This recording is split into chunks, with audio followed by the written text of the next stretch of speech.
Nuestra entrevista se ha intitulado La filosofía latinoamericana, el comunismo del siglo XXI y la experiencia cubana.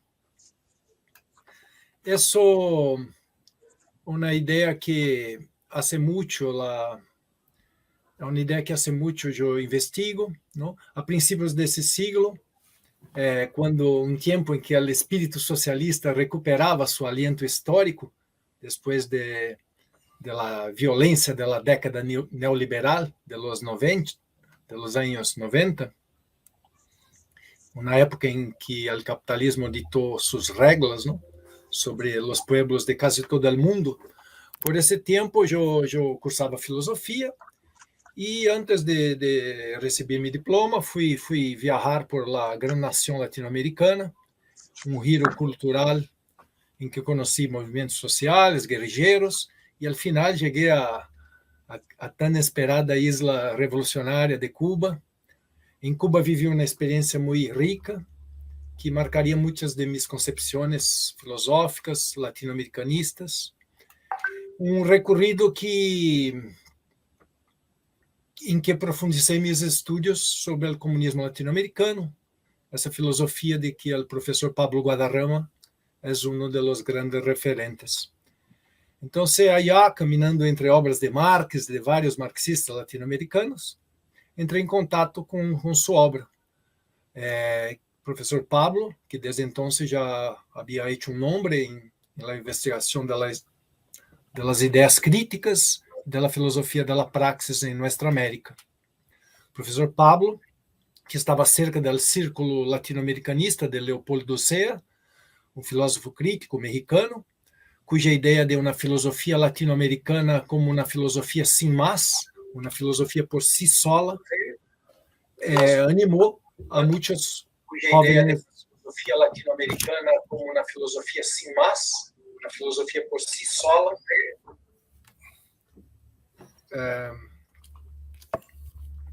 Bueno, hubo um problema de áudio aqui.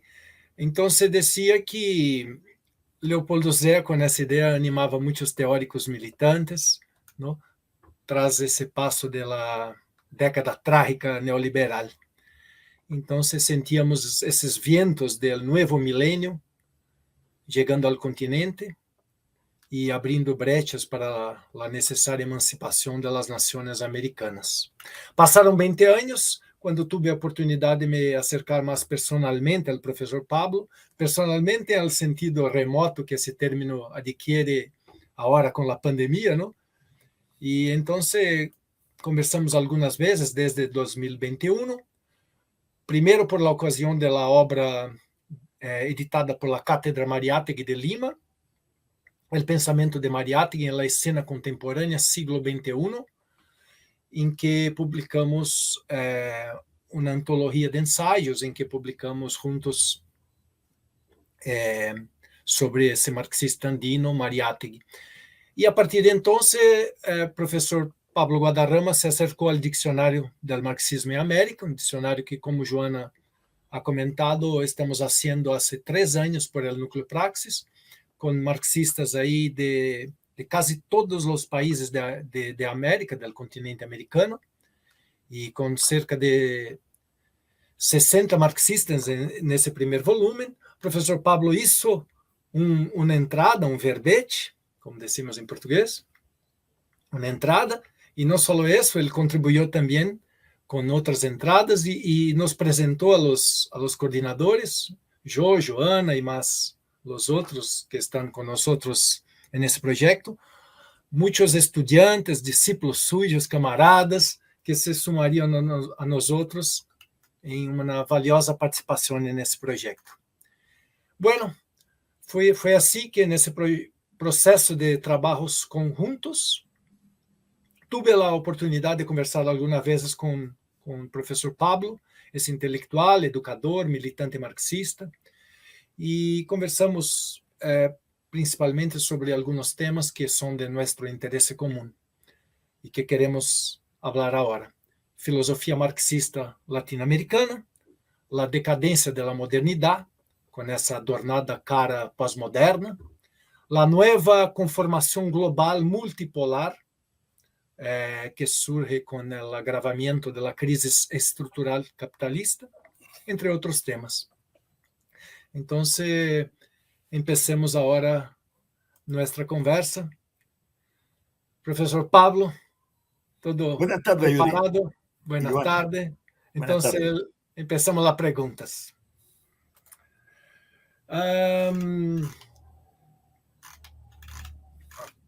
Profesor Pablo, una primera pregunta.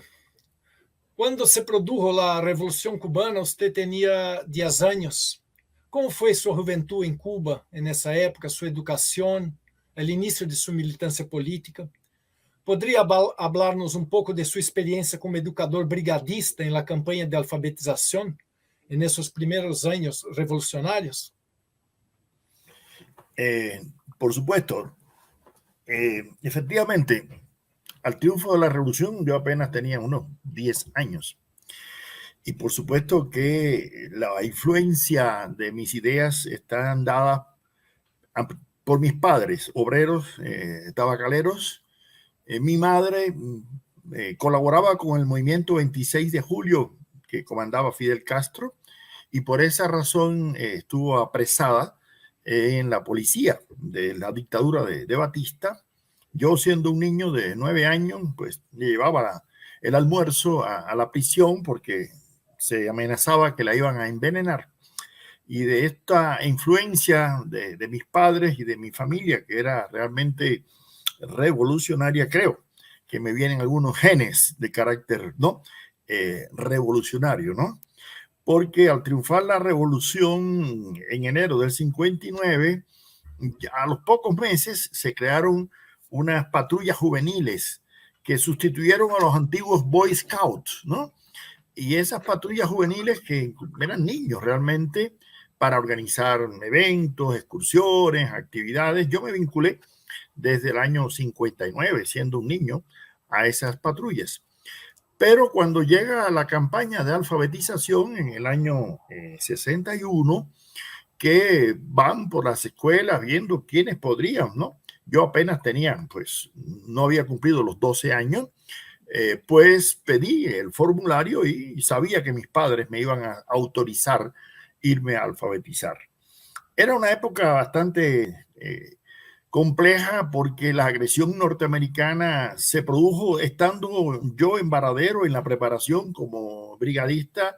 Se produce la agresión de Playa Girón o de Bahía de Cochinos, en que pensaban los mercenarios pagados por Estados Unidos que podían, ¿no? Fácilmente iban a ser recibidos por el pueblo cubano para derrotar, ¿no? El proyecto revolucionario. Y sabemos que hoy esa fue la primera derrota del imperialismo yanqui en América Latina. Pero la cuestión no terminó ahí, porque en la zona donde yo alfabeticé habían bandidos contrarrevolucionarios que pues asesinaron incluso a maestros brigadistas como Conrado Benítez, como Manuel Ascunce, por el supuesto de que nosotros estábamos enseñándole el comunismo. Imagínense, un niño de 11 años, ¿no? ¿Qué idea de comunismo, no? Podía yo realmente tener. Sin embargo, culminamos exitosamente la campaña de alfabetización. Yo alfabeticé 5 campesinos y podrán imaginar la gran satisfacción de un adolescente de apenas 11, 12 años que ve que el año que estuvo allí en la zona campesina, al final pudieran escribir una carta y leer, ¿no? Un libro a aquellos campesinos. Luego, mi vínculo ya como estudiante del Instituto Pedagógico Félix Varela de la Universidad Central Marta Abreu de Las Villas me hizo vincularme ya a la organización juvenil de los estudiantes, la Federación Estudiantil, ¿no? Universitaria, y luego a la Unión de Jóvenes Comunistas, que serían ya, ¿no? Actividades más posteriores. De ahí comenzaría prácticamente mi vida política articulada a estos movimientos políticos en Cuba. Y cuando pues me inicio en la Universidad de La Habana a estudiar filosofía, pues lógicamente tengo también una vinculación, ¿no?, con la praxis social e intelectual política cubana. Esos son a grandes rasgos, ¿no?, mis primeras expresiones de vinculación con el proyecto político revolucionario cubano, que yo siempre digo que no lo hizo Fidel Castro, lo hizo el pueblo de Cuba, claro, comandado por Fidel Castro, pero no se hubiera explicado que un movimiento guerrillero en menos de 2 años hubiera derrotado, ¿no?, una dictadura armada hasta los dientes por los gobernantes norteamericanos si no lo hubiera apoyado, ¿no?, el pueblo de Cuba. Muy bien. Profesor, y tras la caída soviética en la Guerra Fría, delante de la alianza entre Estados Unidos y Europa Occidental, ¿no?, Cuba pasó por un momento delicado al perder repentinamente a su poderoso socio económico y geopolítico. ¿Cómo han soportado los cubanos este periodo de desequilibrio geopolítico, una década de poder hegemónico de un imperio capitalista con intereses econômicos, ideológicos y éticos antagónicos y mesmo incompatibles, ¿no?, con la sociedad que la Revolución Cubana ha tratado de construir? O sea, ¿cómo han soportado essa superpotência vecina hostil com sua guerra econômica, não, com a violência de seu embargo econômico, que sigue perjudicando suas finanças, seu comércio, seus intercâmbios? Como os cubanos, seu pueblo, suportaram isso e essa obstrução de acesso a medicinas, alimentos, tecnologias, insumos básicos? E, por fim, professor, como recuerda personalmente esse período usted, esse período de penúrias, de la vida cotidiana de la época, la situación social? Efectivamente, prácticamente desde el principio de la revolución, los gobernantes norteamericanos han establecido un bloqueo que ha sido incluso totalmente rechazado por la comunidad internacional, como se ve en las votaciones en las asambleas generales de la ONU cada año, en que la mayoría de los pueblos del mundo, excepto prácticamente 2, ¿no?, Israel y Estados Unidos, algunos a veces se abstienen, 2, 3, pero más de 190 países del mundo condenan ese bloqueo injusto, criminal e ilegal, ¿no? ¿Y qué pasa? Cuando cae la Unión Soviética, la cuestión es peor. ¿Por qué? Porque ya Cuba estaba articulada al campo socialista en muchos aspectos, ¿no?, económicos, tecnológicos, científicos, de salud, y lógicamente ese golpe fue inesperado y un golpe muy duro y en todos los aspectos de la vida económica, social, política, cultural. Ahora, hay una cosa interesante. ¿Cuál? De Cuba se decía que era un satélite de la Unión Soviética, ¿no es así? Sin embargo, se cae el astro mayor, la Unión Soviética, se caen, desaparecen los proyectos de Europa oriental del llamado socialismo real, o que algunos amigos llaman real de socialismo, o sea, 10 centavos de socialismo. Y sin embargo, el pueblo cubano sigue su proyecto socialista. ¿Por qué razón? Porque no es un producto exógeno. El proceso revolucionario cubano que conduce o se proyecta en una orientación socialista no vino con los tanques soviéticos de la Segunda Guerra Mundial, no es así, ni fue impuesto por un partido comunista, no. Fue un proceso espontáneo del pueblo cubano, primero contra una dictadura, pero también contra un proyecto neocolonial norteamericano que desde el siglo XIX, primero querían comprar la isla de Cuba al imperio colonial español. Luego intervinieron en 1898 para impedir totalmente que Cuba fuera totalmente independiente, como el caso también de Puerto Rico, ¿no es así?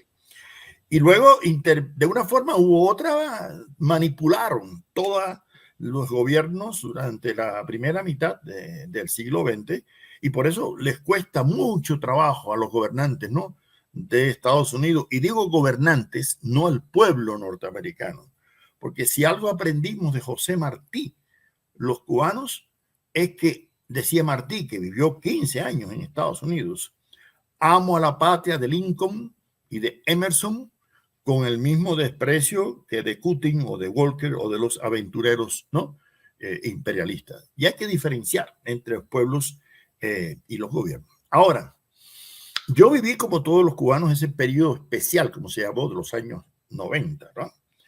En que a veces decíamos medio en serio que no había apagones de la luz, sino alumbrones venían, ¿no? Porque faltaba el petróleo, faltaban las medicinas, faltaban los alimentos por nuestro vínculo orgánico. Y no quiere decir que todo sea un producto, ¿no?, del bloqueo, ni mucho menos, ¿no? Hay errores que se han cometido en la Revolución Cubana, ¿no? Confiarnos demasiado, por ejemplo, en el otrora campo socialista y no desarrollar determinadas industrias o empresas, ¿no?, en el país. Pero lo cierto es que junto al bloqueo y a la caída, ¿no?, de la Unión Soviética, el impacto en la vida social fue muy grande. Sin embargo, no obstante, fíjense bien, el proyecto cubano se mantuvo. En el año 2006 yo tuve oportunidad de conversar con el expresidente Hugo Chávez Frías en una reunión de intelectuales en defensa de la humanidad que tuvimos en Caracas, y yo le comentaba a Chávez que los cubanos nos sentíamos realmente en un callejón casi sin salida, que no veíamos la luz del túnel en los años 90, cuando comienza el proceso revolucionario bolivariano en Venezuela. El presidente Chávez me respondió esto, y para mí es interesante. Me dijo: profesor, eso es cierto, pero si ustedes los cubanos no se hubieran mantenido en el proyecto socialista revolucionario a pesar de todas las adversidades, no hubiéramos tenido los venezolanos un referente paradigmático, ¿no? Y además de la ayuda que nos han dado con los médicos, con los maestros, con los profesionales. Yo creo que también el ejemplo de la dignidad, ¿no?, del pueblo cubano es algo que ha impresionado, y no solamente a gobernantes de izquierda, incluso también gobernantes de derecha que han reconocido realmente esa dignidad.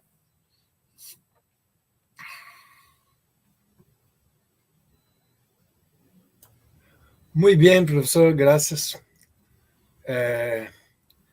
Muy bien observado que a pesar de la caída soviética, Cuba tenía un proyecto propio, ¿no?, que siguió adelante. Y bueno,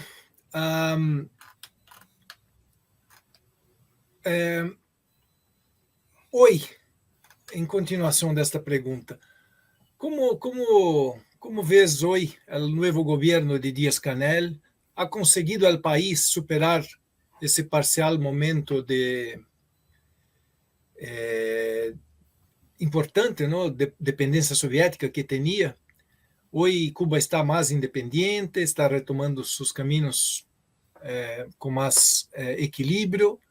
¿Cómo, profesor, ve esos caminos cubanos hacia el socialismo en ese nuevo siglo? Bueno, en primer lugar, yo creo que si algo ha caracterizado el proceso revolucionario cubano, incluso en la época en que estaba vinculado, ¿no?, al campo socialista y sus nexos con la Unión Soviética eran mayores, ha sido una política independiente, y una política tanto interior como exterior soberana. Y eso explica también algunas razones hasta de discrepancia con la dirigencia soviética, ¿no?, durante muchos años. Y además discrepancias también no solamente políticas, sino filosóficas. No olviden que Che Guevara llegó a decir que el marxismo soviético se había convertido en una nueva escolástica, ¿no?, aquellas versiones muy manualescas, ¿no?, del llamado marxismo, leninismo. Y eso dio lugar a conflictos, como fueron los conflictos también durante la crisis de los cohetes en octubre, ¿no?, del año 62, o discrepancias, ¿no?, que existieron políticamente. Ahora bien, una vez que Cuba tiene que retomar su proyecto que nos quedamos solos prácticamente, independientemente de nexos de solidaridad que tengamos con China o Vietnam, o países que continúan también de otros proyectos socialistas. Lo más importante ha sido que el proyecto socialista cubano se ha mantenido aun cuando la dirigencia histórica, pues por ley natural, va desapareciendo. Muchos pensaban que con la muerte de Fidel Castro ya desaparecía el proyecto, ¿no? Revolucionario cubano, que equivocados estaban. O sea, no se dan cuenta que es un proyecto de otra dimensión popular y de apoyo, ¿no? Popular. Ahora, en los años recientes, con la elección de Miguel Díaz-Canel, que es incluso compañero nuestro de nuestra universidad, un estudiante de mi universidad Central de las Villas, profesor de mi universidad, dirigente de la Unión de Jóvenes Comunistas del partido en nuestra ciudad, en nuestra provincia, en Santa Clara. Eso demuestra que ha habido un cambio generacional, y no solamente por el presidente. Si ustedes ven todo el Consejo de Ministros, ven toda la dirección gubernamental, ¿no? Cubana, pero también una nueva generación artística, científica, política, es decir, en todas las esferas, ¿no? Ahora, hay que decir que en los últimos años se ha recrudecido el bloqueo norteamericano, sobre todo con el gobierno de Trump. El gobierno de Trump implantó más de 200 medidas más para agobiar, incluso en el periodo de la pandemia, ¿no? Impidiendo que entraran medicina, y lo sigue haciendo el gobierno de Biden, que no ha cambiado un ápice a las políticas injustas e ilegales y condenadas por la comunidad internacional. Sin embargo, a pesar de eso, el pueblo cubano ha mantenido su proyecto, y no solamente lo ha mantenido, su proyecto humanista, yo digo de profundo arraigambre, de humanismo práctico, como decía Marx, no de humanismo abstracto, ¿no? De lograr la mayor equidad posible, como decía, ¿no? José Martí. Y por eso, en circunstancias tan adversas como la pandemia del COVID-19, Cuba desarrolló 5 vacunas propias, y vacunó no solamente a su pueblo, sino a muchos otros pueblos, ¿no? Del mundo con esas vacunas. Eso es una muestra solamente del desarrollo científico, tecnológico que ha alcanzado, ¿no? El pueblo cubano. Hoy en día, en la actualidad, la situación económica de Cuba es complicada por muchas razones. Primero, por ese bloqueo que nos hace. Segundo, por errores que se cometieron hace un tiempo y que se están tratando de rectificar cuando se confundió a veces socialismo con estatismo, ¿no? Yo soy del criterio de que ha habido 2 utopías abstractas, y ya que hoy vamos a hablar un poco de comunismo, ¿no? Una idea de que el mercado lo puede resolver todo, ¿no? Las ideas del neoliberalismo, ¿no? Y otra de que el Estado lo debe resolver todo, falsas ideas también de cierta ideología, ¿no? Comunista.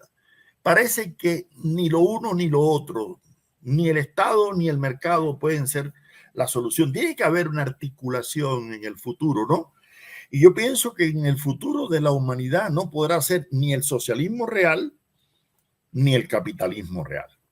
Tendrá que haber una sociedad en que se articulen Estado y mercado, y eso es lo que se está intentando en la actualidad en Cuba, en condiciones realmente difíciles económicamente, porque los Estados Unidos nos impiden, por ejemplo, utilizar el dólar para el comercio internacional. Eso implica un problema serio en nuestra economía, ¿no? Interna, y nuestro también comercio, ¿no? Internacional. Sin embargo, en medio de situaciones muy difíciles, y en estos momentos estamos en una peor con ese incendio que se ha producido, ¿no? En los supertanqueros de Matanzas, con una situación adversa para el fluido eléctrico en el país, por también otros factores que internacionalmente se están produciendo en el mundo. Sin embargo, el proyecto socialista cubano no solamente se mantiene, y se mantiene no solamente para el pueblo cubano, sino con una profunda solidaridad internacional, porque si algo ha caracterizado el proyecto socialista cubano ha sido el apoyo, primero, que ha brindado a movimientos revolucionarios en otros países, y eso los africanos lo tienen muy claro, en Angola, en Namibia, en Sudáfrica, eso está clarísimo cuál fue el apoyo decisivo, ¿no?, del ejército cubano para derrotar el apartheid, derrotar, ¿no?, el racismo, el apoyo a muchos movimientos revolucionarios en Vietnam cuando la guerra, ¿no?, el apoyo a muchos movimientos también en América Latina. Y hoy en día, en que ha habido un cambio geopolítico importante, en que las fuerzas progresistas comienzan a tomar de nuevo las riendas del poder en algunos, pues vemos revertir esa solidaridad con Cuba. En Cuba hoy en día estudian miles de estudiantes de muchos países, no solamente de América Latina, de África. En Cuba son tratados en enfermedades por médicos. Hay médicos cubanos en más de una decena de países, ¿no? Y hay también muchos profesionales cubanos, porque si algo ha invertido la Revolución Cubana ha sido en la formación cultural, educativa, científica, deportiva de las nuevas generaciones. Muchas gracias, professor. Queria dar um informe aqui a todos, ao público brasileiro, que nós havíamos previsto aí uma tradução resumida ao português, mas como isso é uma tarefa bastante difícil, e o professor Pablo já esteve no Brasil algumas vezes, já sabe, entende alguma coisa do português, e como para o público brasileiro né, para o público lusófono é mais fácil entender o espanhol, que é uma língua mais universal, que a gente tem acesso desde jovem, né? Então a gente optou por falar despacito, devagar, mas quem tiver qualquer dificuldade pode escrever aí nos comentários, no canal do Gelal, e a Joana, que está aqui mediando, a Diana, que está nos assessorando, podem ajudar a resolver qualquer problema. Eu continuo aqui no meu portunhol, que, aliás, faz tempo que eu não falava espanhol, está sendo um prazer. Professor, pergunta número 3, né? Porque a outra foi separada em 12, então essa é a número 3. Em la década de 2000, mientras eu viajava por Latinoamérica, como comentei, passei um tempo em Cuba, e em cuja ocasião pude conhecer diferentes tipos de pessoas, gente de la calle, comerciantes del mercado, libreros, estudiantes universitários, jóvenes militantes del partido, e incluso alguns membros del governo vinculados ao Ministério de Educação. E assim, nesses caminhos dialógicos, o término de Paulo Freire, não? Dialógicos, me impressionou um refinado modelo de democracia cubana, que eu não tinha essa ideia. Eu pensava, até então, tudo que recebíamos aqui, que em Cuba não há eleições, em Cuba na ditadura terrível, aquele discurso hegemônico, não? Que não chega. Bueno, então descobri que Cuba sim tem eleições e que é um sistema muito, muito interessante, incluso muito mais sencillo e mais democrático, mais direto do que o complexo sistema eleitoral dos Estados Unidos, ¿no? Bueno, nesse sentido sociopolítico, com esse amplo processo eleitoral cubano, que começa com a eleição de delegados de barrio, ¿no? Representante de las manzanas, grupo de bloques, ¿no? De quarteirões, e também num sentido filosófico mesmo, que se percibe na conversação cotidiana, um povo que reflexiona muito, conversa, bem informado, questiona incluso o poder político, critica o governo, muita gente que criticava, pero nadie com uma crítica reaccionária, críticas contundentes, ideias pertinentes, foi o que escutei em minhas conversas. Passei pouco mais de um mês já, e bueno, um povo que me pareceu que sabe buscar as instâncias para ser uma discussão política, não? Tem claro que o modelo estadunidense, a sociedade frívola, comercial, desigual, não? De alguns ricos e muitos miseráveis, não? Estados Unidos tem quase uma população de Argentina, 50 milhões de estadunidenses passam hambre por ano, verdade?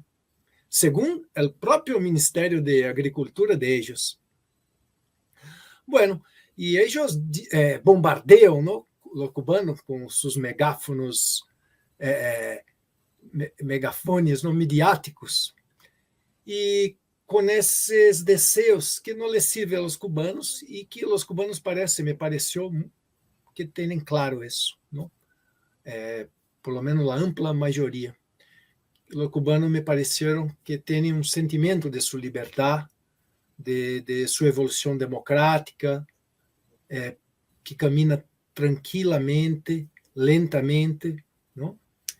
Pueblo que camina incluso por las calles tranquilamente, sem tanta neurose da característica das metrópoles.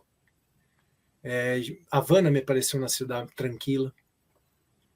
Pueblo que tem mais paciência, quizá, pensa com mais profundidade. Bueno, foi uma sensação que tive, escrevi algumas crônicas a respeito, e queria do professor agora perguntar se nos pode descrever, assim, em termos generais, como funciona esse modelo democrático cubano, que os brasileiros, em geral, não têm a mínima ideia.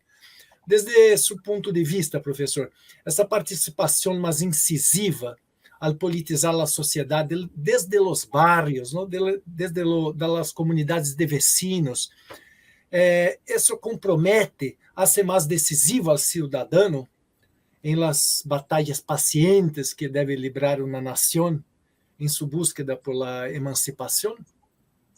Yuri, permita-me, por favor. Claro, Joana. Pablo, uma pergunta que vai ao encontro de que dijo Yuri, pero como tu percebes a organização de la derecha e esta derecha muito conservadora que em algum sentido se acerca do fascismo que cresce em América Latina, em Brasil, creio que em outros países também, e que me parece que Cuba não está afuera disso, não, deste processo. E como lidam com este problema, que é um problema, em minha opinião, gravíssimo, não? Em termos de organização e de la organização política em Cuba. Muy bien, entonces ya son dos preguntas, ¿no es así, Joana? Bueno, con relación al primer tema que ha planteado Yuri, para que haya democracia en un país, lo primero que tiene que haber es que la población sepa leer y escribir la palabra, por lo menos democracia, ¿no? Y eso fue lo primero que hizo la Revolución Cubana, una campaña de alfabetización para que los campesinos y los obreros analfabetos, que era una cifra extraordinaria, sepan leer y escribir, ¿no?, la democracia. Ahora, yo tengo un pequeño problema y voy a tratar de ser sintético porque he publicado 2 tomos sobre el tema de la democracia, ¿no?, y los derechos humanos. No sé si lo pueden ver por editorial Penguin Random House aquí en Colombia, ¿no? Y no quiero extenderme, ¿no?, demasiado en el tema de la democracia. Pero cuando me preguntan si hay democracia en Cuba, doy esta respuesta que a veces la gente se sorprende. Digo, la democracia en Cuba es una democracia maquiavélica.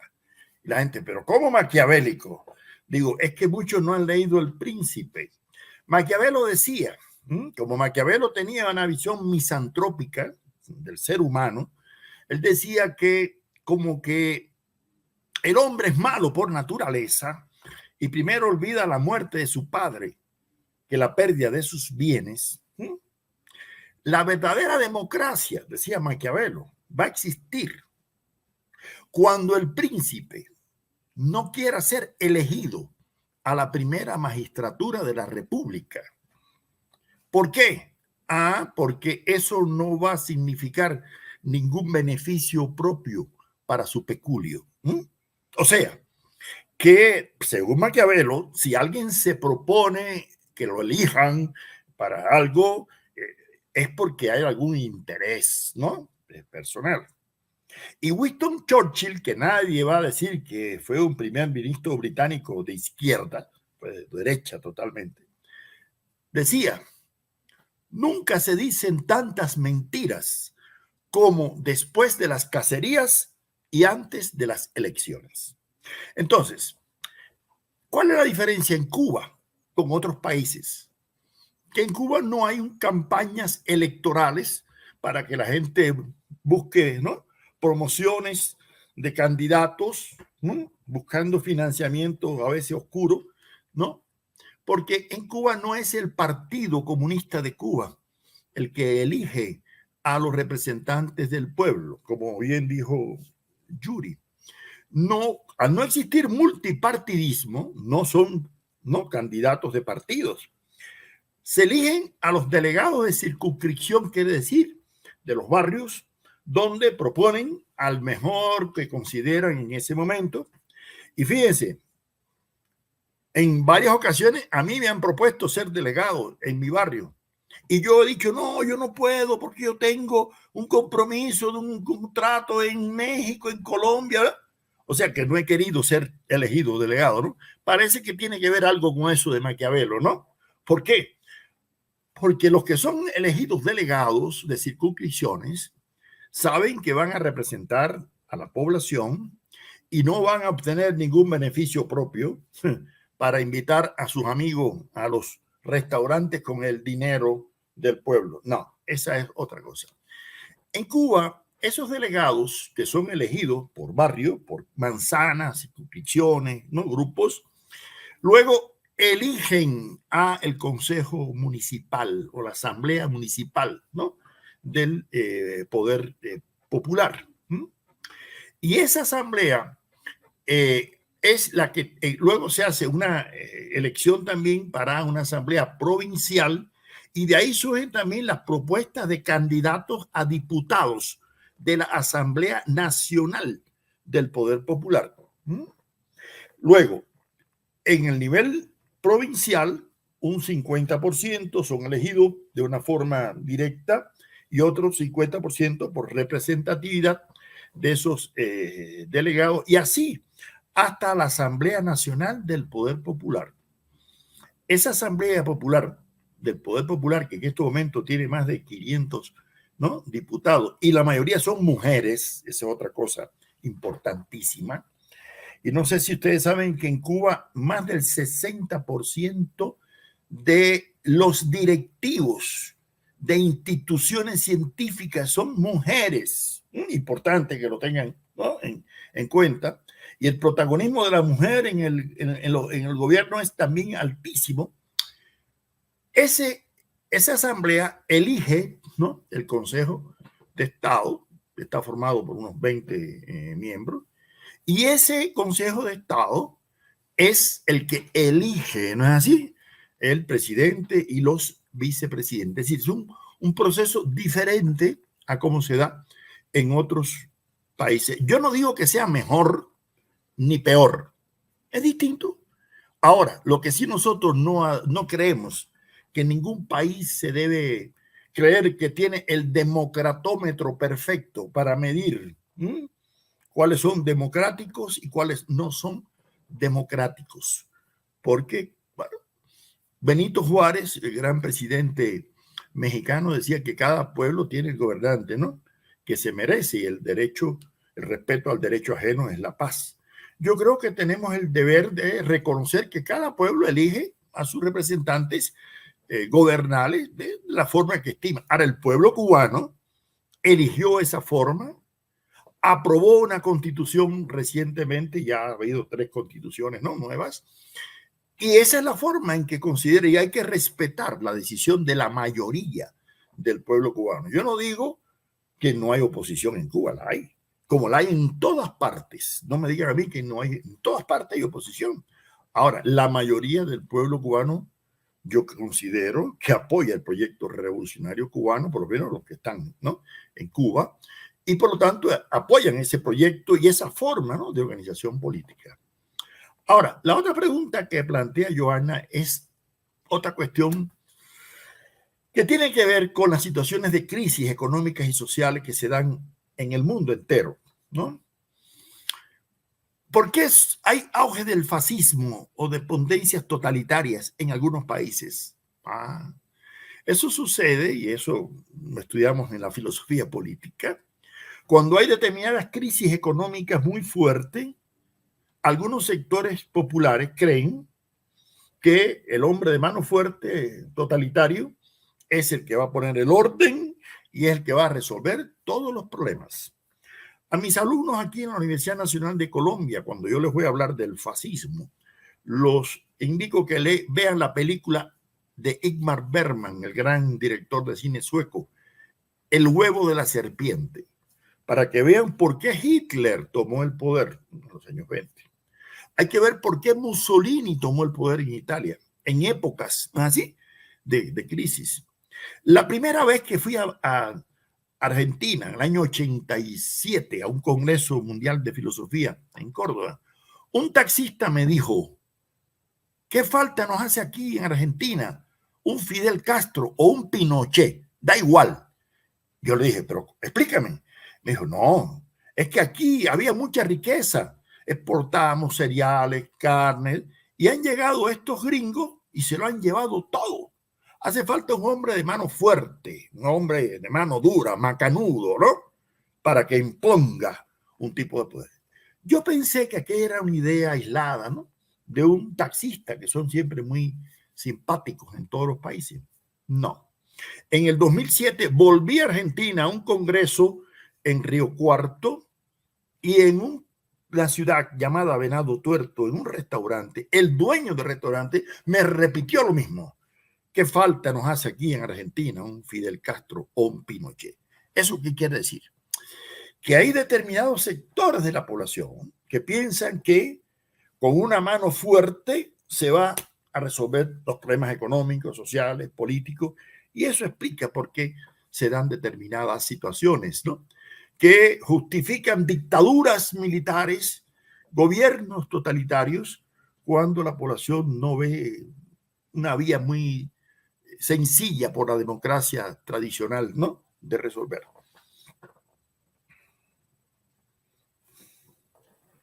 Gracias, profesor. La pregunta que Joana ha hecho va al encuentro de la que estaba por hacerle ahora. Entonces ya la emendo acá. La crisis estructural del capitalismo, ¿no?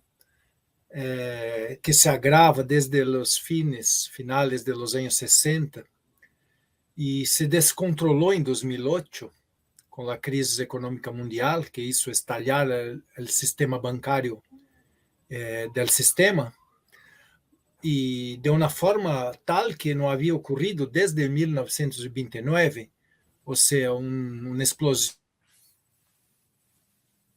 del sistema de dentro del sistema, ¿no? De Estados Unidos y después de Europa Occidental.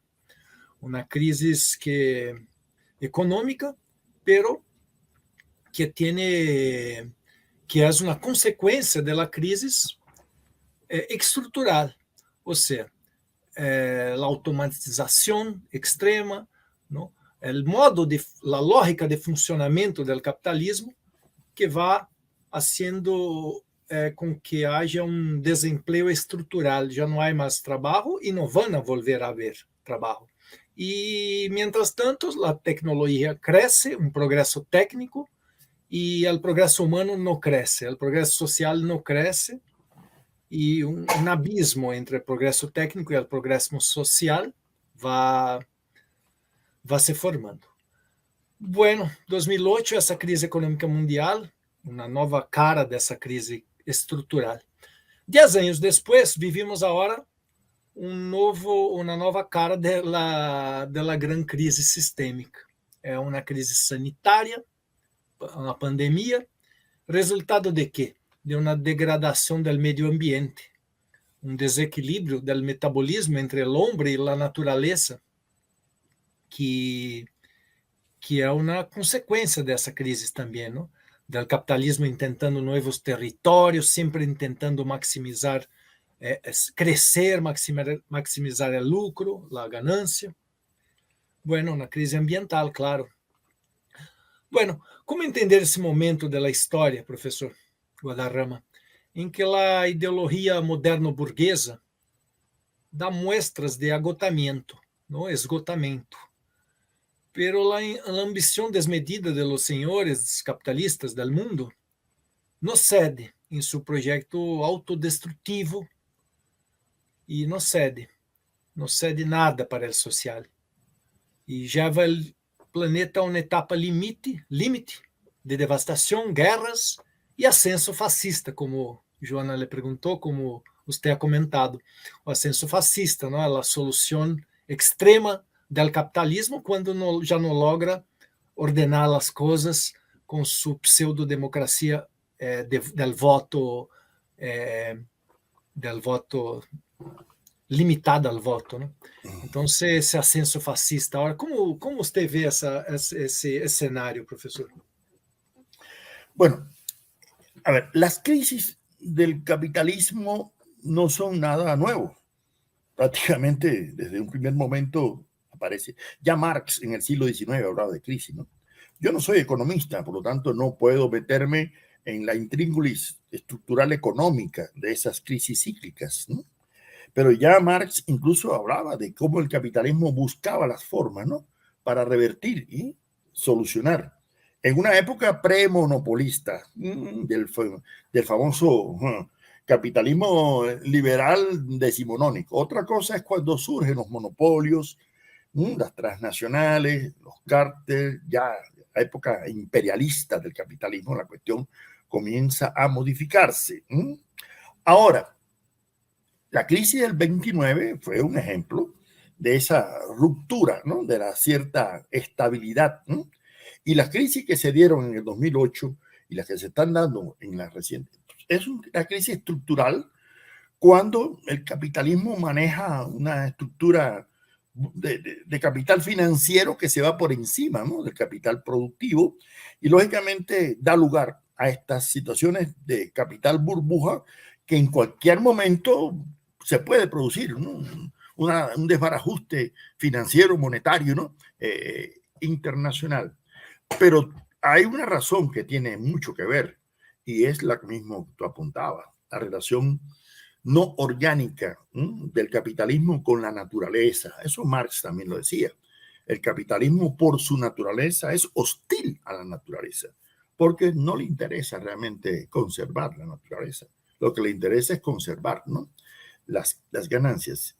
Hoy en día estamos ante una crisis ecológica que es producto de ese sistema y que lamentablemente en los proyectos socialistas, incluyendo la Unión Soviética, se cayó en el mismo error del extractivismo, del manejo, ¿no? De las energías no renovables, en fin, y de dar lugar a la situación que tenemos actual. Pero la pandemia demostró el carácter totalmente inhumano del capitalismo, como los países europeos trataron de apropiarse de todas las vacunas y le importaba un bledo que pueblos africanos no estuvieran vacunados, porque la sociedad capitalista es evidentemente misantrópica por su propia naturaleza. No solamente es ecocida, es también humanicida, atenta contra la propia humanidad.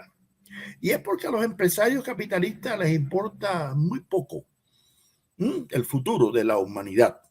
Lo que les interesa es la ganancia inmediata, ¿no? La riqueza de manera inmediata.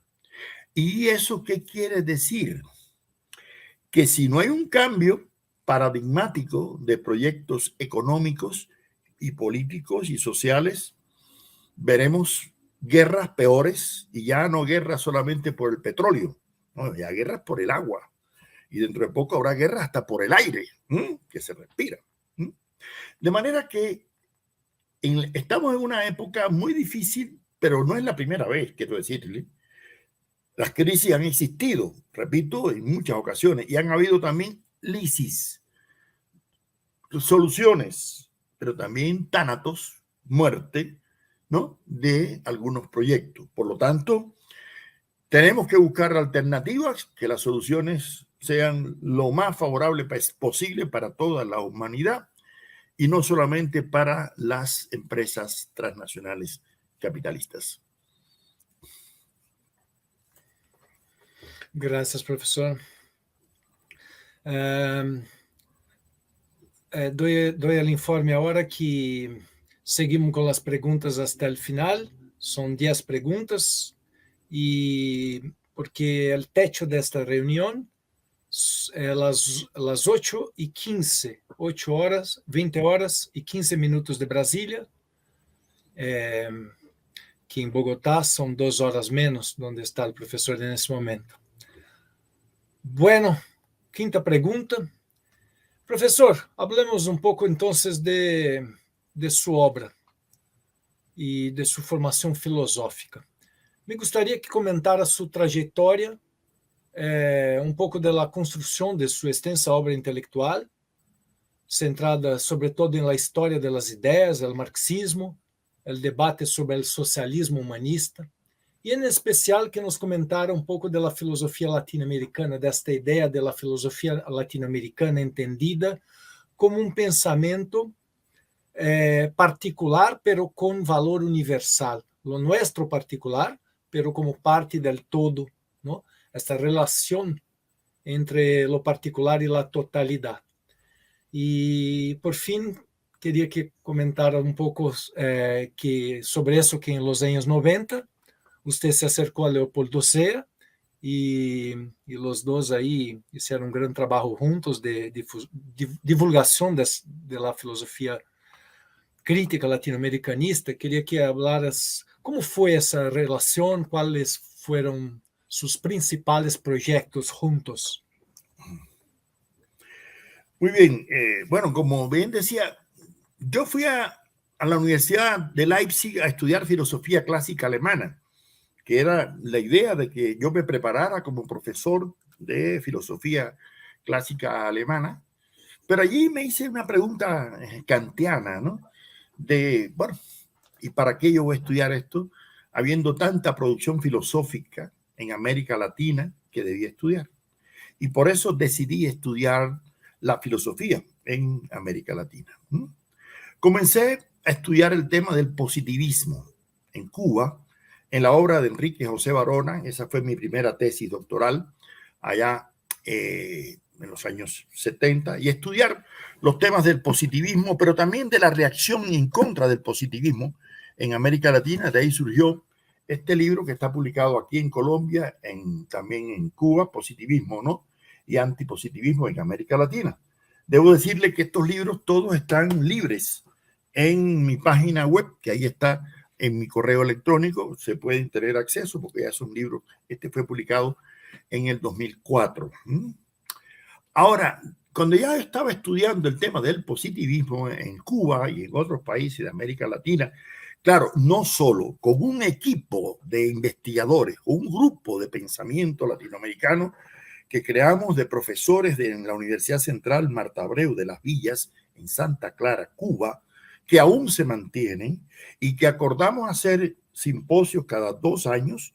Ya hemos hecho 16 en 32 años y se mantiene. Para el año próximo vamos a hacer el 17º.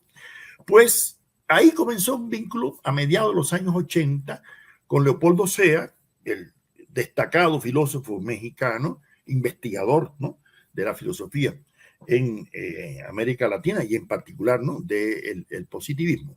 Pero ya en esa época yo había creado ese grupo para estudiar también la evolución de las ideas filosóficas en Cuba.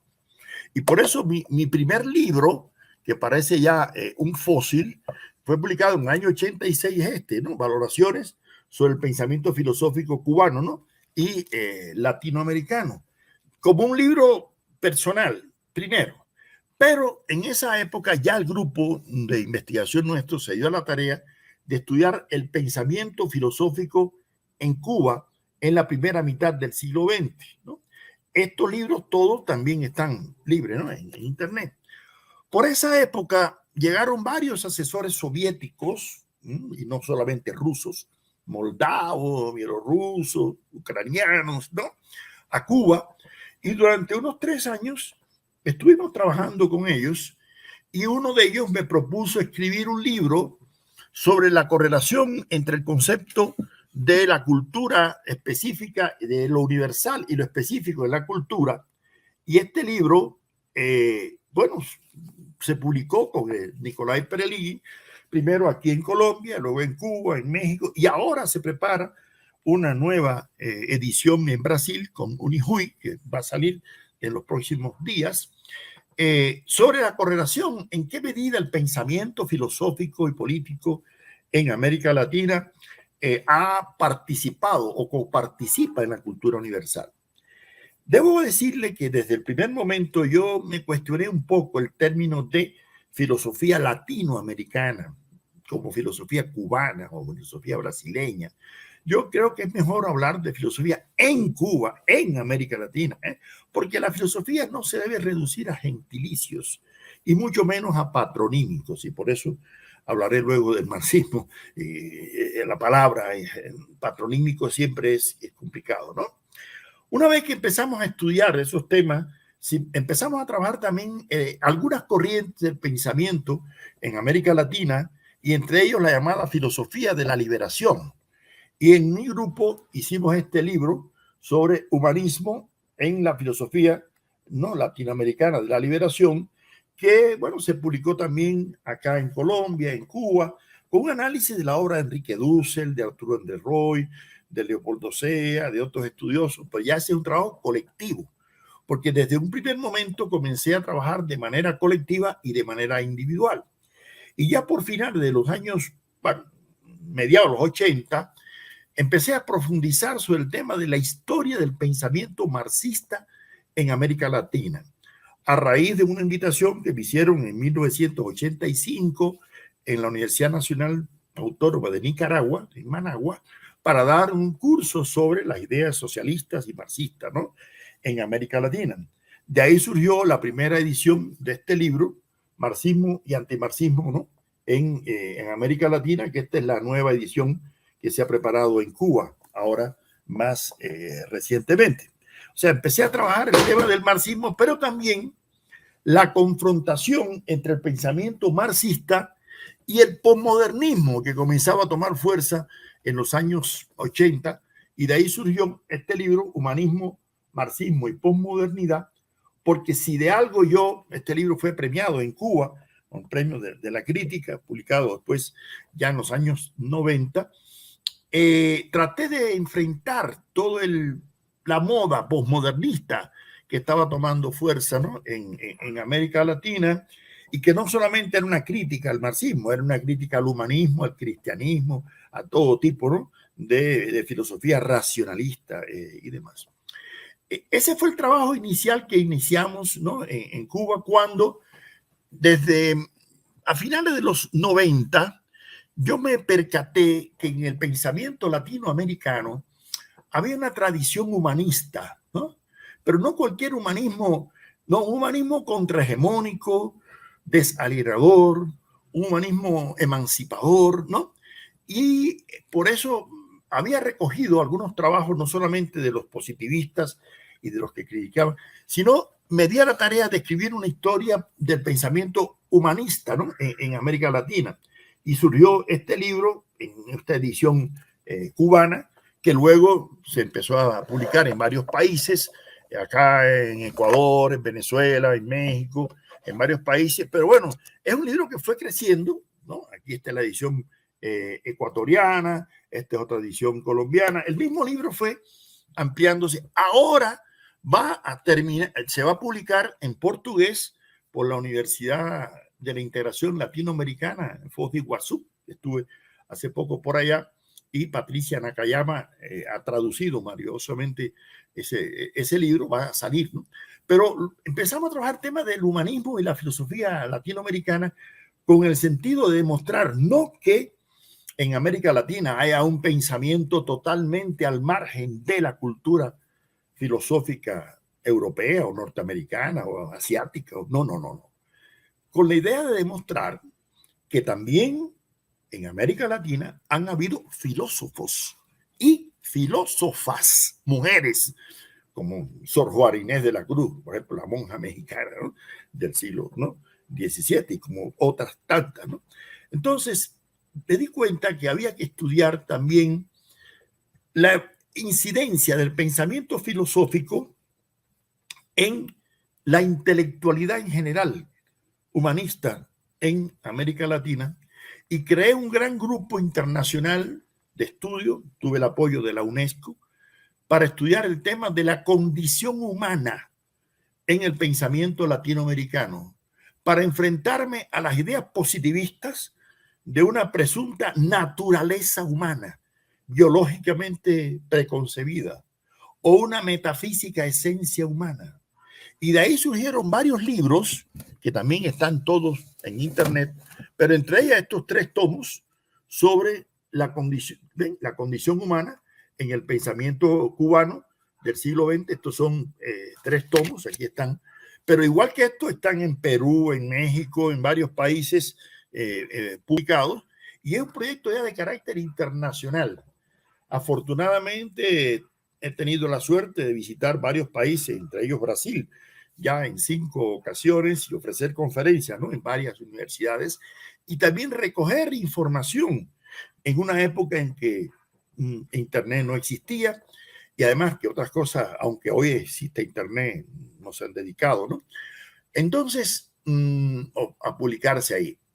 Ya cuando el grupo de pensamiento filosófico de la Universidad Central de Las Villas desarrolló esta labor, simultáneamente yo me iba dedicando también a algunos temas de corte epistemológico y metodológico, porque primero en el año 82 asistí a un curso de epistemología que dio Mario Bunge en la Academia de Ciencias de Cuba, y de entonces luego me dediqué a estudiar cómo se elabora un proyecto de investigación, cómo se estudia, ¿no?, cómo se hace un proyecto, y surgió este libro sobre la dirección y la asesoría, ¿no?, de la investigación científica, que tiene varias ediciones. La más reciente es esta, la edición que se ha hecho en España, en México, en Cuba, y más recientemente, ¿para qué le sirve la epistemología a un investigador, ¿no?, y a un profesor?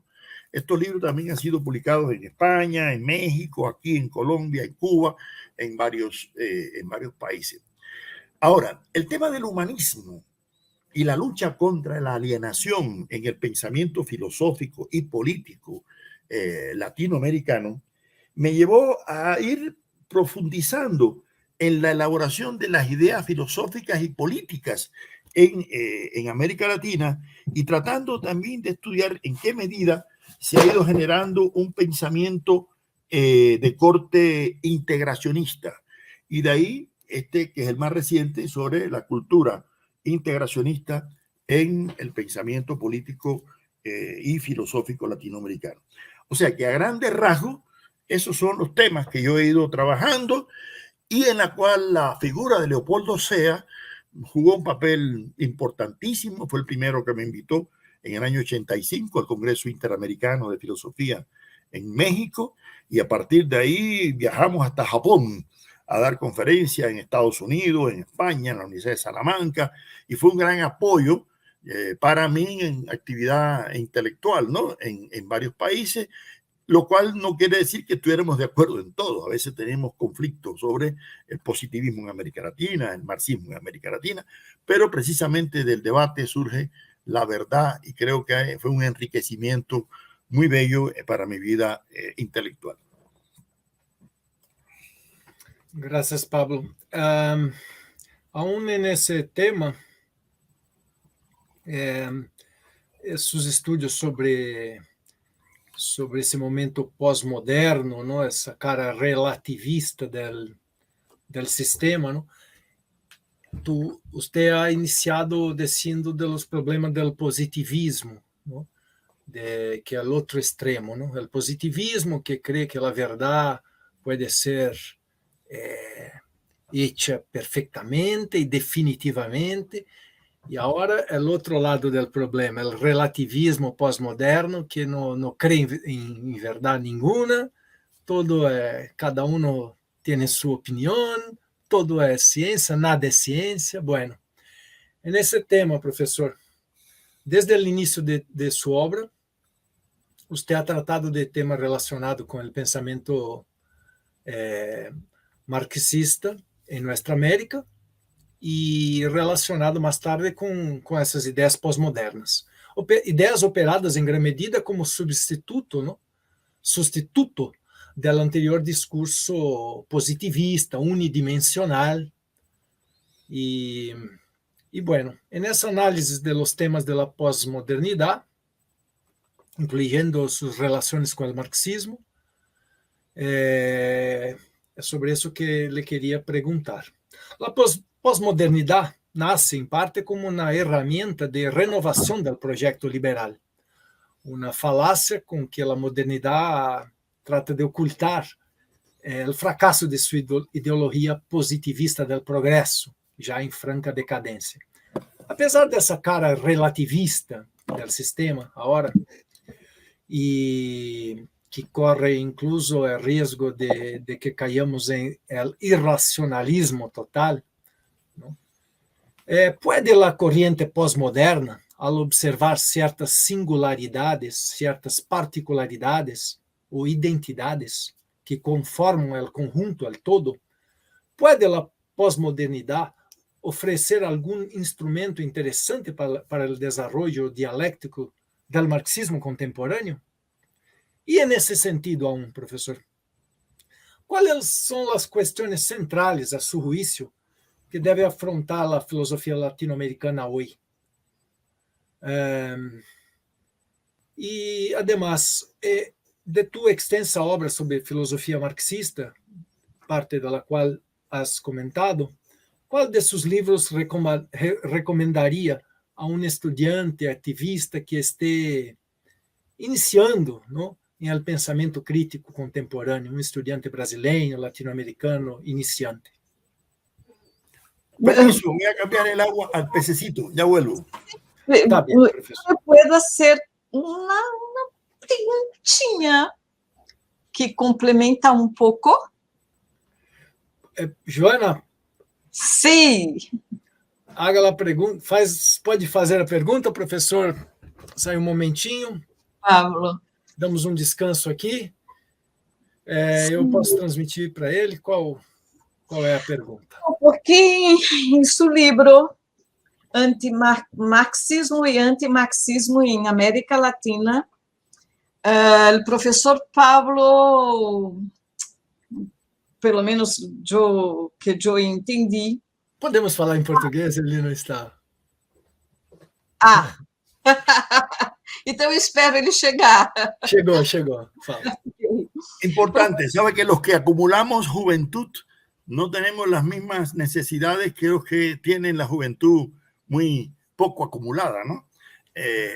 Yo creo, Yuri, Joana, ¿tú querías preguntar algo más? Uma cosita que talvez complemente um pouco que Yuri habla, porque em tu livro Marxismo e Antimarxismo em América Latina, por pelo menos que eu entendi, a pós-modernidade atua como um antimarxismo, e que eu estou completamente de acordo. Queria que se pudieras hablar un poquito sobre eso. Gracias.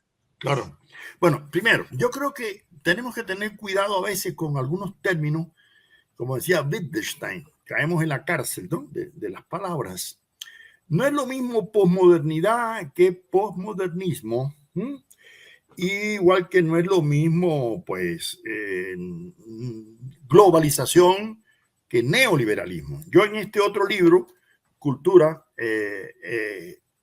y Educación en tiempos de globalización postmoderna, que también está libre en la página web, me dedico, ¿no?, a analizar algunos de estos temas. A ver, yo creo que el discurso postmodernista, que se toma su auge en los años 80 y que luego va decayendo, es un intento de crítica no solamente al marxismo, como al positivismo, al racionalismo, a toda aquella, ¿no?, filosofía de corte que se presuntía como dueña, ¿no?, de la verdad. Y es una filosofía que estimula ciertas formas de irracionalismo, de nihilismo, de voluntarismo, ¿no?, de esteticismo, de darle más primacía a la fundamentación hermenéutica, ¿no?, que a otro tipo de axiología. Es decir, todos esos elementos que da lugar a que a veces algunos discursos postmodernos puedan ser interesados o utilizados a veces por sectores, ¿no?, de la derecha. Sin embargo, en ocasiones de ese discurso postmodernista han surgido también críticas al capitalismo, críticas, ¿no es así?, a la globalización, críticas, ¿no?, a el carácter inhumano, ¿no?, de la sociedad capitalista. Por lo tanto, mi criterio es que hay que ser muy cuidadoso en diferenciar las posturas y las posiciones, ¿no?, de los filósofos. En América Latina, afortunadamente, el discurso posmodernista no tuvo tanto auge, ¿no?, como en Europa Occidental, en Estados Unidos, ¿no?, en otros países, tal vez porque las condiciones socioeconómicas y políticas y sociales, así como el ambiente intelectual de nuestra América, no ha sido el más favorable. Ahora, si tú me dices que qué libro recomendaría, para mí me es muy difícil, ¿no?, decir, bueno, mira, este libro viene a dar, ¿no?, respuesta. En el caso de mi labor intelectual, bueno, pues ahí están esos 3 tomos, se los pueden encontrar en la página web. Y ahora esta traducción que se está haciendo en Brasil sintetiza un poco, ¿no?, algunas de mis ideas. Pero yo siempre le digo a mis estudiantes que más importante que leer el libro de un autor es revisar a veces el aparato crítico, la referencia bibliográfica, las notas y ver los criterios de otros autores, porque para eso son las universidades. A las universidades no se viene a creer, se viene a dudar de todo lo que dicen los profesores. Por lo tanto, me gustaría mucho que dudaran de muchas cosas que yo estoy diciendo aquí, porque las nuevas generaciones están obligadas a pensar con cabeza propia, a generar sus propios proyectos, a utilizar el aparato epistemológico de otras generaciones de pensadores, filósofos, científicos, ¿no?, e intelectuales, pero a generar también su propio instrumental epistemológico. Y eso es lo que yo creo que debemos hacer como profesores, a partir de el criterio de que nosotros no somos el non plus ultra del saber. Hemos heredado una cultura filosófica, científica, artística, literaria de otras generaciones y estamos obligados a tratar de elevarla a un nivel superior para que las nuevas generaciones nos superen y puedan realmente elaborar caminos propios de interpretación de la realidad latinoamericana, porque además, ¿por qué es necesaria la visión filosófica? Señores, porque como decía Albert Einstein, no hay nada más práctico que una buena teoría. Y Lenin decía que sin teoría revolucionaria no hay práctica revolucionaria.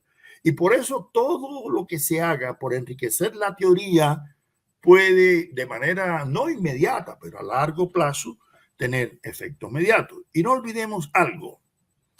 El Partido Republicano de los Estados Unidos, partido de ultraderecha, ¿no?, en su plataforma ideológica conocida como Documento de Santa Fe 2, dice, cita a Gramsci y dice, Antonio Gramsci, marxista italiano, dijo que la clase obrera por sí sola no puede tomar el poder político, pero con ayuda de los intelectuales sí puede. Por lo tanto, ¿dónde hay más peligro? ¿En un sindicato o en una universidad? ¿De dónde han salido los Carlos Marx, los Lenin, los Fidel Castro, los Che Guevara? De las universidades, ¿no es así? No han salido de los sindicatos. Entonces, por eso es que la vida académica universitaria se hace muy peligrosa en determinados ambientes políticos.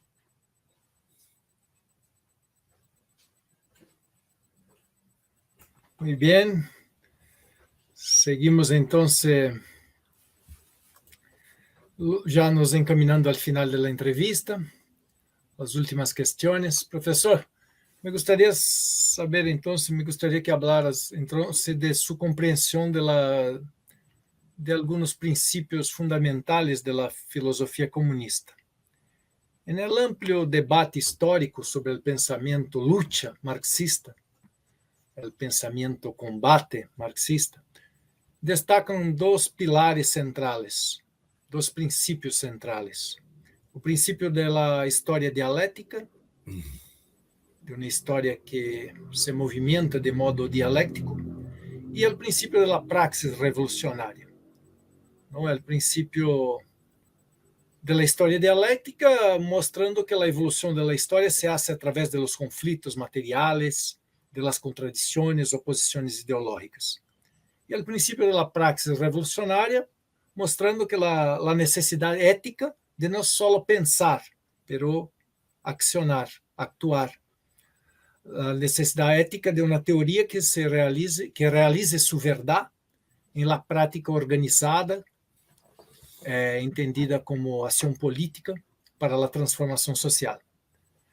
Bueno, sin embargo, com o reflujo socialista tras a caída soviética de que hablamos, o marxismo em grande medida se ha atrincherado em la academia, em las artes, em los discursos literários teóricos, alejando-se de las luchas populares, de los conflitos sociais e, em definitiva, alienando-se do movimento dialético da história, da prática emancipadora. Como você entende essa academização formalista do marxismo a princípios desse siglo XXI? Bueno, en primer lugar, Yuri, yo me cuestionaría el término filosofía comunista. ¿Por qué? Porque para mí el comunismo no es una filosofía, es una ideología. Y yo diferencio claramente en mis textos entre una ideología y una filosofía. ¿Cuáles son las diferencias? Bueno, una ideología es un conjunto de ideas, ¿no? De concepciones, ¿no? Que representan un sujeto social, histórico, que puede ser una clase, pero puede ser un género, una etnia, una generación, porque hay distintos tipos, ¿no? De ideologías, y no solamente políticas, hay ideologías religiosas, étnicas, de género, ideologías generacionales, en fin, ¿no? Ahora, las ideologías, olvidándonos de aquel origen peyorativo que tenía en el siglo XIX, cuando Marx y Engels utilizaron en la ideología alemana, ¿no? El término de conciencia falsa, a partir de la interpretación napoleónica, ¿no? De lo que Destutt de Tracy llamó ideología. Por suerte, ese concepto fue superado hasta por el propio Marx y por Lenin, Gramsci y todo el pensamiento, ¿no? Contemporáneo. Se caracteriza, sobre todo, ese conjunto de ideas y de concepciones por tener como fundamento no la racionalidad, sino más bien el poder. O sea, su razón es el poder, mientras que las filosofías es al revés, el poder es la razón. ¿Por qué? Porque las filosofías basan su argumento en la racionalidad, no tanto como en la fe, en el dogma o en lo irracional, en lo volitivo, ¿no? O lo axiológico, mientras que las ideologías sí. Las ideologías están más en el poder de convencimiento, de argumentación, ¿no? En la capacidad de dominio. Y quien tiene el control del poder económico, militar, comunicativo, impone la ideología. Eso no quiere decir que no haya elementos a veces epistémicos en las ideologías. Puede haberlos.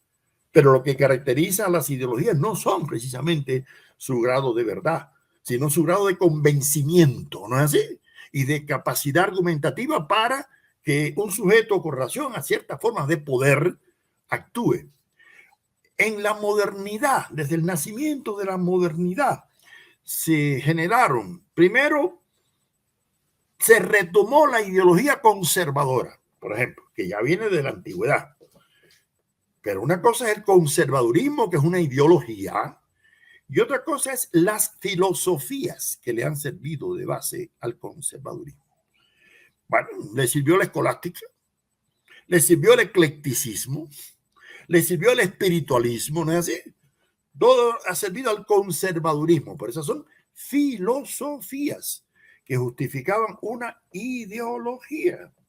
Cuando aparece el liberalismo como una ideología, ya desde el naciente capitalismo, desde el tratado teológico político de Spinoza, desde las meditaciones cartesianas que reconocen la alteridad del sujeto ciudadano como dice Renato Descartes, empieza a aparecer el racionalismo como una filosofía que le va a servir al liberalismo, ¿no es así? De la misma forma que después el empirismo inglés, ¿no?, le sirve a ese proyecto de corte productivista, de desarrollo tecnológico que necesita, ¿no?, el liberalismo. Y luego tendrá necesidad del positivismo, no de cualquier positivismo, pero sobre todo más del spenceriano, ¿no?, que en este caso que el comteano. Le hará falta también el utilitarismo de John Stuart Mill, el pragmatismo de Peirce y de James. Así que, pero eso son filosofías, ¿no es así? Pero cuando la modernidad comienza a demostrar sus fisuras, empiezan a aparecer ideologías que se cuestionan ese modelo de sociedad capitalista y comienzan a aparecer ideas socialistas que también ya son ideologías, porque el pensamiento de Tomás Moro, de Campanella, de Graco-Babot, de Saint-Simon, de Fourier, son socialistas, pero esos son ideologías. Que tienen necesidad de una filosofía, sí.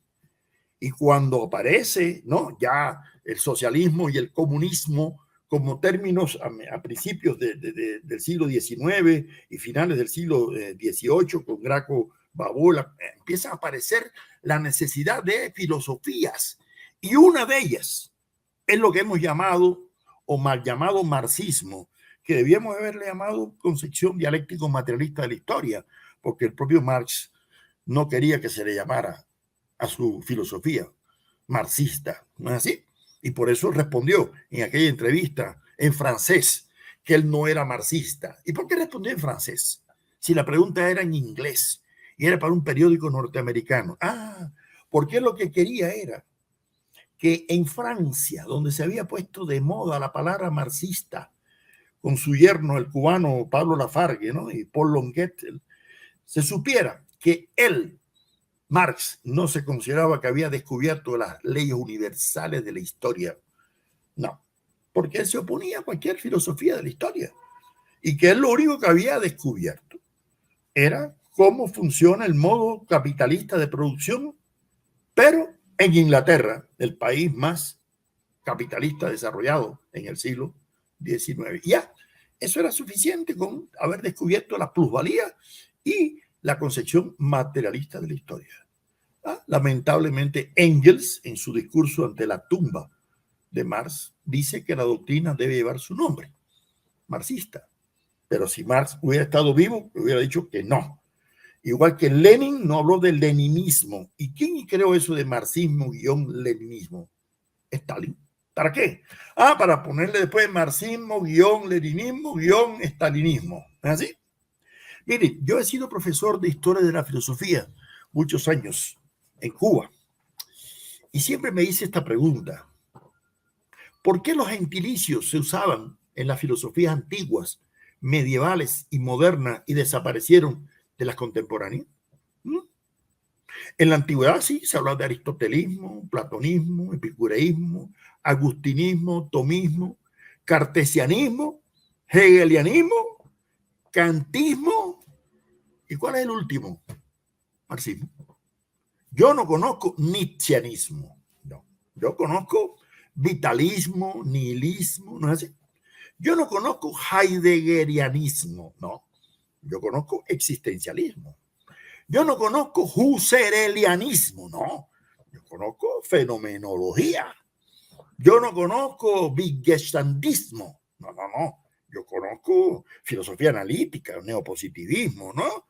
Ni popperismo, sino racional. ¿Por qué? Porque parece que los filósofos se dieron cuenta desde finales del siglo XIX para acá que no se debe reducir a un nombre de un filósofo. Y por eso me parece que es absurdo hablar de guadarramismo, ¿no? Así no tiene sentido hablar, ¿no? Yo creo que estamos obligados a repensar los términos, ¿no? Y no reducirlo a gentilicios, ¿no? ¿Sí? Ni a patronímicos. Ahora, la ideología socialista y la ideología comunista, fíjense bien, ideología, han tenido necesidad de filosofías, sí, pero desde distintas perspectivas. El propio marxismo ha tenido evoluciones. No es lo mismo el marxismo de la teoría crítica, de la escuela de Frankfurt, con Horkheimer, Adorno, ¿no? Marcuse, que el marxismo estructuralista, ¿no? De Althusser, o el marxismo más culturalista de Gramsci, u otro tipo, ¿no? De interpretaciones, en este caso, del marxismo o de la concepción, ¿no? Materialista de la historia. Y esto yo creo que en la vida académica, en las universidades, estamos obligados a precisar eso con pulcritud para que no haya, ¿no?, confusiones. Ahora bien, estamos en una época, bueno, de choque de ideologías, igual que en otras épocas hubo otros choques de ideologías. Lo único que en esta época, sobre todo después de la caída del muro de Berlín, entró en crisis, ¿no? Un tipo de proyecto socialista, un tipo de ensayo, ¿no? Socialista. Eso no quiere decir que haya desaparecido todos los proyectos y que el socialismo es totalmente, ¿no?, una cosa absolutamente imposible de lograr, ¿no? Yo creo que el socialismo sí es posible de lograr. Sí es posible construir sociedades más humanas, con mejor justicia social.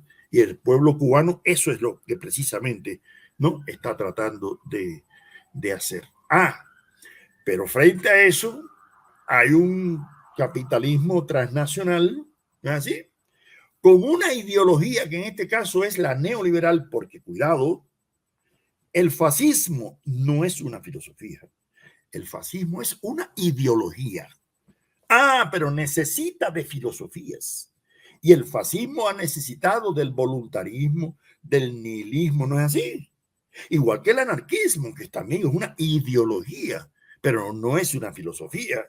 Ha necesitado también de filosofías de corte voluntarista, ¿no es así?, para que se fundamente. Y hoy en día el neoliberalismo es una ideología que necesita a veces retomar filosofías de corte pragmatista, ¿no es así?, utilitarista y positivista, con elementos social darwinista, de sálvese el que puede. Pero una cosa es la ideología neoliberal y otra cosa son las filosofías que tratan de fundamentar, no, el neoliberalismo. El neoliberalismo es una ideología falaz que engaña. ¿Por qué? Porque aparentemente trata de lograr un adecuado equilibrio, ¿no?, de la sociedad o de una concepción de una forma de distribución de la riqueza social.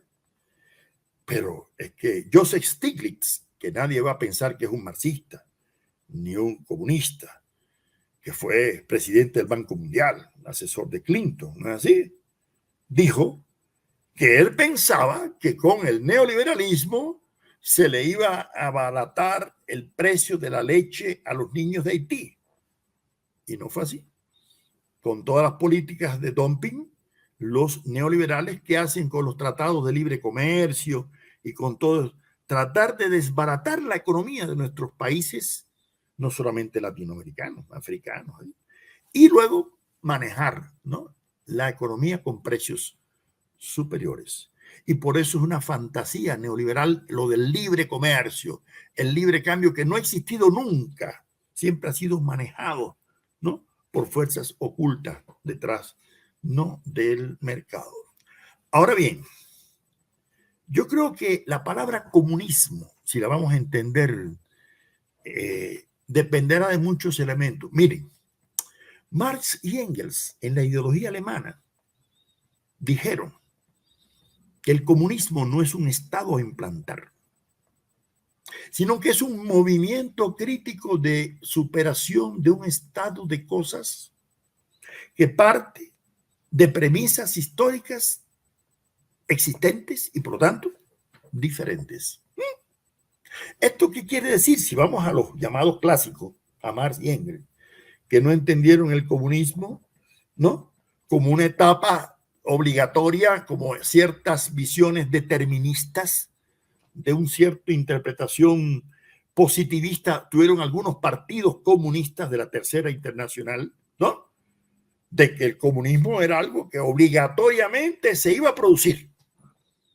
Por eso el Che Guevara decía que los partidos comunistas de América Latina estaban sentados en la puerta de la casa esperando que por la calle pasara el cadáver del imperialismo. Por ese determinismo positivista que se dio en algunas interpretaciones, ¿no es así?, de lo que debía ser el comunismo. Y el otro grave problema, ¿cuál?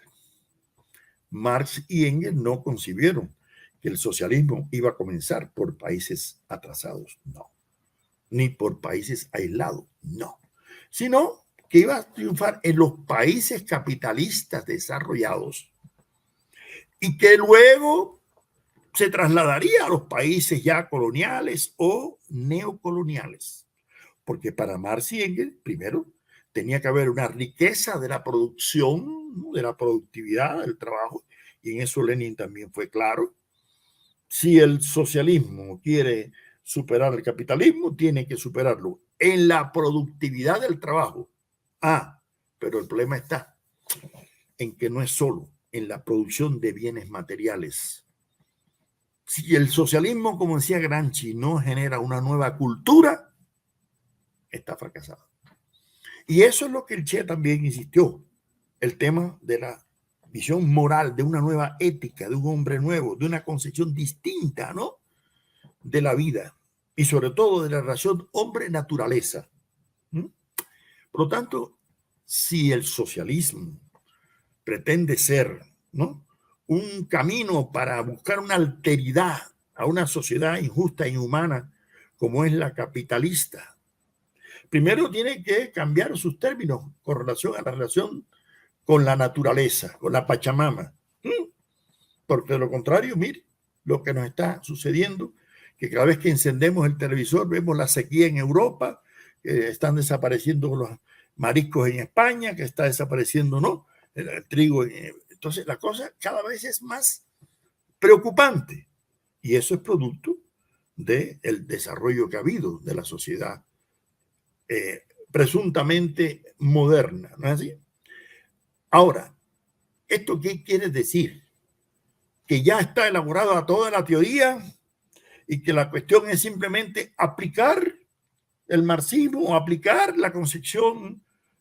No, yo creo que si algo tenemos que aprender de la concepción materialista y dialéctica de la historia es que ante nuevas circunstancias estamos obligados a reflexionar teóricamente, ¿no?, sobre esas nuevas circunstancias y proponer desde la academia, desde la intelectualidad, desde las ciencias sociales, desde la filosofía, alternativas de solución, ¿no?, a los problemas.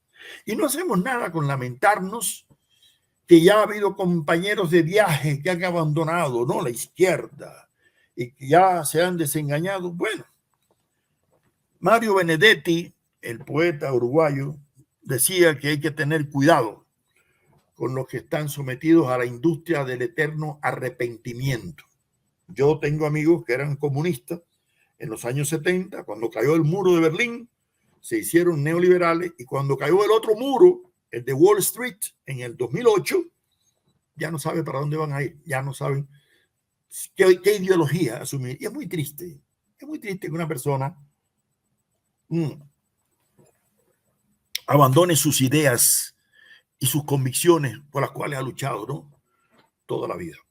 Y por eso, bueno, los cubanos nos hemos mantenido en nuestro proyecto socialista, humanista, convencidos de que sí se puede lograr una alternativa al capitalismo, utilizando a veces mecanismos capitalistas, quiero decirle, en determinadas esferas, ¿no?, de la economía, pero con una forma de distribución social.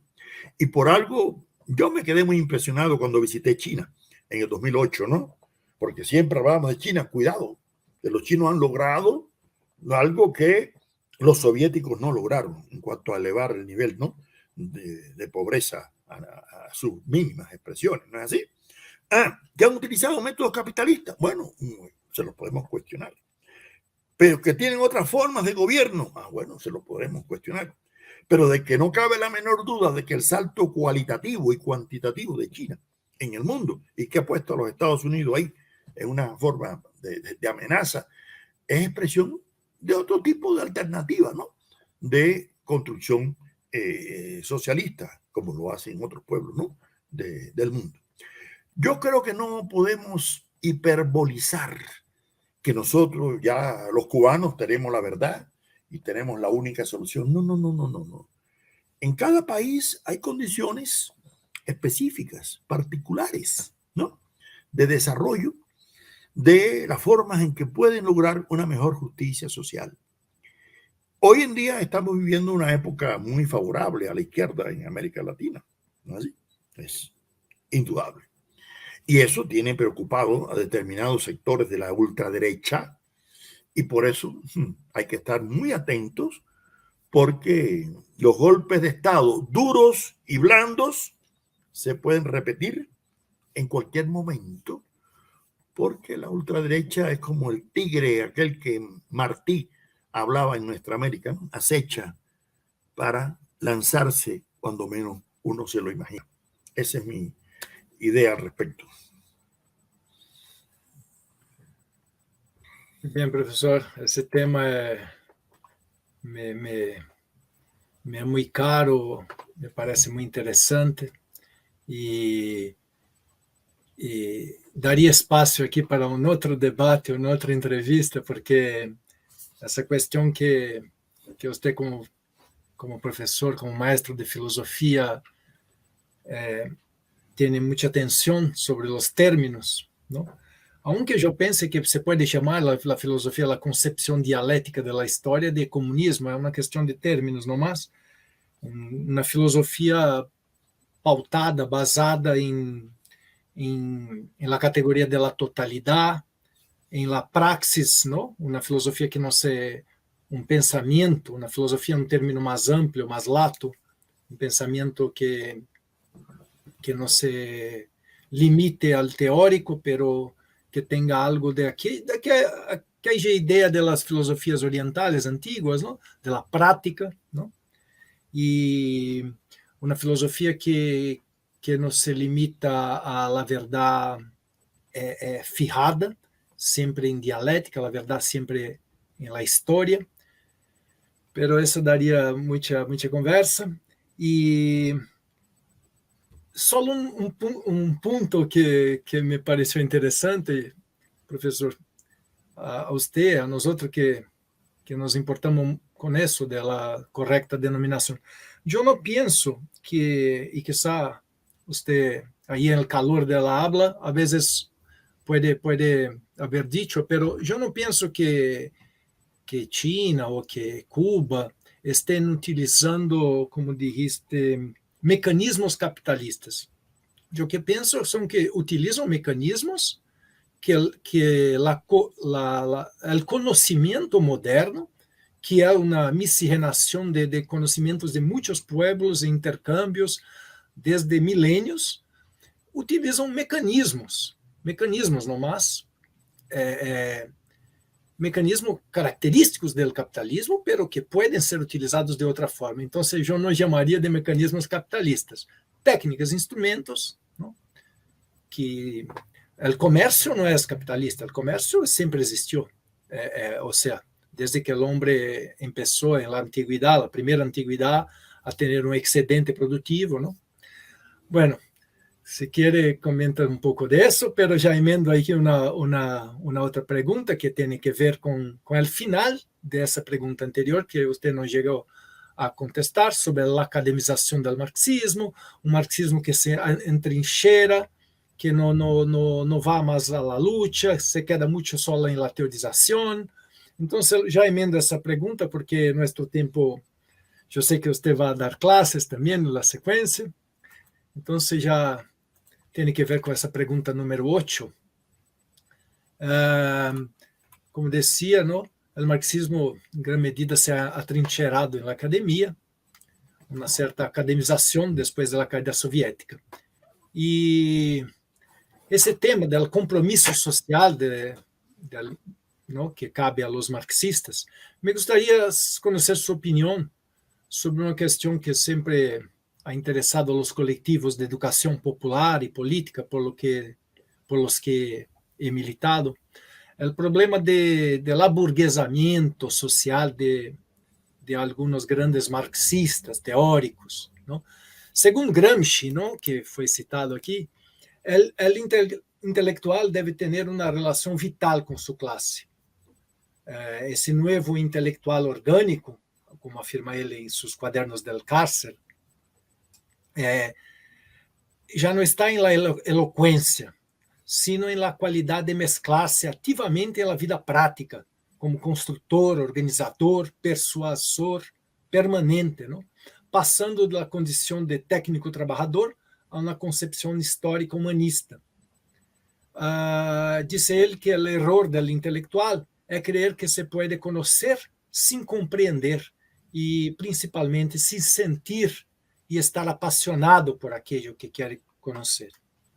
Bueno, en Brasil, profesor, como en muchos países, quizá Cuba sea diferente, me gustaría saber de usted, pero en Brasil, como muchos países periféricos, incluso países centrales del capitalismo, se cultiva una desigualdad aberrante, ¿no?, en el trabajo público e incluso privado, una disparidad de clase mismo, de condición social, entre un profesor universitario, que es pago en general con un mínimo de dignidad, aunque frente a los jueces no se puede comparar a los médicos, ¿no? Los abogados son el centro del sistema, los pilares del sistema. Los sueldos, ¿no?, los salarios son muy más grandes. Pero un profesor universitario público, ¿no?, en general, tiene un buen sueldo. Pero los profesores de la educación básica, profesor Pablo, acá en Brasil, son precarizados, son despreciados, notablemente puestos de lado en la sociedad.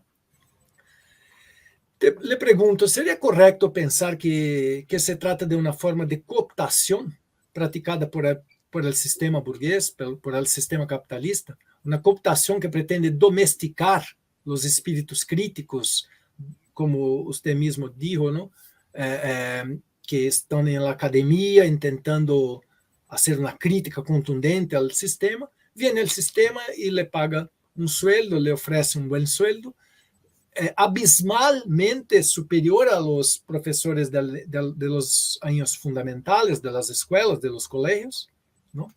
Sería una forma de intentar hacer con que esos posibles marxistas sean meros marxólogos, o sea, desde otra perspectiva, el aplastamiento de los espíritus del tiempo libre de los trabajadores de la enseñanza elemental y media es precarizado al máximo, ¿no? Su existencia precarizada, lo que reduce sus posibilidades de actividad política. Eso sería una parte del proyecto capitalista central. ¿Cómo se ha tratado ese tema en Cuba? Esa diferenciación categórica entre el maestro superior y otros, elemental, media. Ya. Bueno, Yuri, no, efectivamente el tiempo se nos está terminando. Mira, yo primero creo que no considero que todos aquellos los que de una forma u otra se identifican con lo que se ha llamado marxismo se reducen a la vida académica. Yo conozco muchos intelectuales, igual que líderes sociales y políticos que tienen un vínculo orgánico con la praxis de los movimientos sociales, de las luchas sociales, que mantienen una concepción marxista y socialista de lo que nosotros creemos que es el marxismo. Bueno, es otra cosa. Ahora, siempre han habido marxistas, marxólogos, o como decía el filósofo venezolano Ludovico Silva, marxófilos, marxófagos y todo tipo, ¿no?, de relaciones con la obra de Marx. Ahora, lo cierto es que los que nos corresponde trabajar en la vida académica, en la universidad y formar las nuevas generaciones, estamos obligados a transmitir a las nuevas generaciones las nuevas investigaciones sociales y los nuevos avances en las ciencias sociales, igual que en otras ciencias naturales y técnicas, que le permitan a las nuevas generaciones dirigir, ¿no?, la nueva sociedad. Que en los sistemas se trata de buscar una diferenciación entre los profesores universitarios y los profesores de enseñanza media o enseñanza primaria. Es cierto, eso predomina en todas partes del mundo, y en Cuba no es una excepción. De ahí diferencias salariales. Yo no creo que sea simplemente un problema de cooptación o de manipulación, porque también depende mucho. Hay universidades privadas y universidades más llamadas públicas, porque todas son públicas del Estado, que las diferencias de salario entre los profesores son también abismales. Lo que sí sucede es que todo sistema político, y eso Aníbal Ponce en su libro Educación y Lucha de Clase hace mucho tiempo lo planteaba, trata de reproducir su sistema ideológico, y para eso utiliza no solo a los profesores y a las universidades y a la enseñanza, también los medios de comunicación, la enseñanza informal o asistemática o cualquier otra vía. Pero una de las fundamentales es la educación universitaria, la educación superior. Muy bien, profesor. Sí, estoy de acuerdo. Hay mucho marxismo fuera de academia, mucho marxismo vivo, pero claro que la academia es un espacio para que uno tiene tiempo para desarrollar el pensamiento marxista. Y es muy fundamental. Pero sí, no es solo cooptación, estoy de acuerdo. Hay mucho.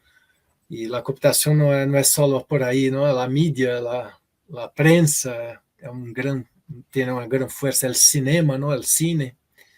Bueno, profesor, llegamos a las dos preguntitas pequeñas finales, los 15 minutos que tenemos. ¿Qué ejemplos, profesor, de praxis, de movimientos y acciones revolucionarias usted citaría para animar los jóvenes socialistas latinoamericanos, ahora un tanto abrumado por el ascenso neoliberal, con tintes fascistas, ¿no?, tras una década de políticas reformistas? ¿Qué movimiento, qué acciones revolucionarias? ¿Cuáles son, y por fin, cuáles son los principales errores que usted ve en los gobiernos reformistas de las últimas décadas en América, en las Américas, para que nuestras naciones hayan caído tan debilitadas en un nuevo ciclo golpista? Permítame, Yuri, Pablo, por favor, porque tiene una pregunta que viene de las personas que nos asisten ahorita. Una creo que no necesita de una contestación, porque es muy específica de Brasil, y podemos enviarte si sentiría voluntad para contestar. Pero hay una que creo va en el mismo rumo que Yuri está preguntando, que es cómo explica los vínculos entre antimarxismo y anticuba en América Latina, y cómo podemos hacer para cambiar isto, não? E pensando aqui os retos do novo governo em Colômbia. Pero creio que, como o tempo está muito curto, que registramos e depois puedes também contestar, não? Queda-se livre. La palabra es suya, profesor. Bueno, en primer lugar, yo no creo que uno deba hiperbolizar ejemplos de procesos revolucionarios o de movimientos políticos en ningún país. ¿Por qué? Porque ese copismo ha llevado a errores. Mariátegui nos enseñó, ¿no?, que el marxismo no debe ser calco ni copia, sino creación heroica. Bueno, pues yo creo que cualquier joven en América Latina lo que tiene que estudiar son los procesos que se han dado de emancipador desde la independencia, ¿no?, hasta procesos, pero no solamente latinoamericanos. Hay que estudiar la Comuna de París. ¿Por qué se produjo la Comuna de París? ¿Por qué se produjo la revolución bolchevique de Rusia, ¿no? En octubre del 17? ¿O por qué se produjo la revolución mexicana, incluso antes que la revolución rusa? ¿O por qué se produjo los movimientos de Sandino, de Farabundo Martí, la revolución cubana, los procesos en Nicaragua, los procesos revolucionarios que se han dado, ¿no? Y no solamente de lucha guerrillera, sino de movimientos sociales que han tenido algunos éxitos y otros han sido aplastados, como el caso de la Unidad Popular en Chile, ¿no? Que triunfa la democracia, porque no olvidar algo, la burguesía es democrática mientras tiene asegurada la victoria. Cuando no, es peligrosa y viene el fascismo y vienen los golpes. Lo que sí hay que aprender es de la historia, porque según dicen, la historia de un pueblo cuando no se conoce está obligado a repetirla. Y a veces decía Hegel, una vez como tragedia y otra vez como comedia, pero lo cierto que es lamentable que un pueblo no aprenda de otros. Entonces, yo no hiperbolizaría ningún movimiento, ¿no? En particular, como para que haya que seguir, ¿no? Ese movimiento. Ahora, la otra cuestión. Yo he trabajado en prácticamente todos los países de América Latina y varios de Europa y hasta en China y Japón. Siempre he sido muy respetuoso de las estructuras políticas y de la forma en que cada pueblo organiza su vida social, su vida económica, su vida política. Y por eso, cuando me preguntan sobre Colombia, ahora estoy en Colombia, no, eso no tengo yo que dar una opinión al respecto. Ustedes me preguntan sobre Cuba, yo le doy mi opinión sobre Cuba, porque la conozco y sé, ¿no? Más o menos como ciudadano cubano cuál es el sentir, ¿no? De la ciudadanía cubana. Tengo familia en Cuba, voy frecuencia, hace apenas una semana que llegué, ¿no? de Cuba y estoy al tanto, ¿no? de mi país.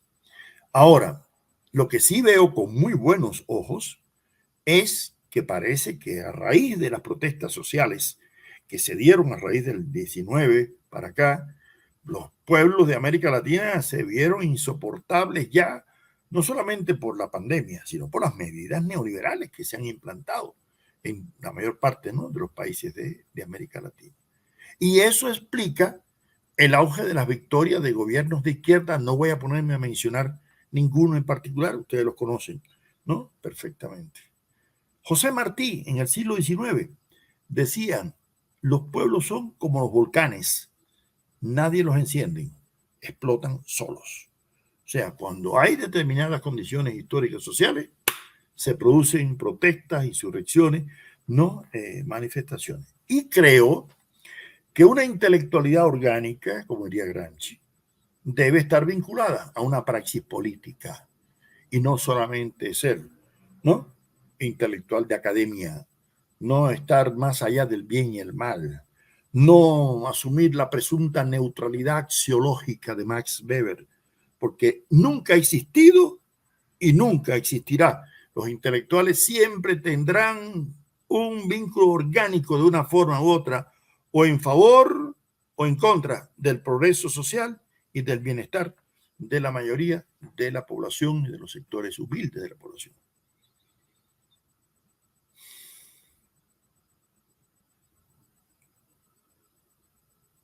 Opa, ahora, profesor. Pero aún sobre essa pergunta, como a última é bem sencilla, me parece importante destacar isso. Usted, como vê os principais errores que tantos governos reformistas, desde os anos 2000, que estava se consolidando um movimento não mais progressista socialmente em las Américas, e de pronto empezou um novo ciclo de golpe. Como você vê os errores desses governos reformistas? Por que se permitiu esse novo ciclo golpista aí a partir da crise econômica de 2008? ¿Usted tiene una opinión sobre eso?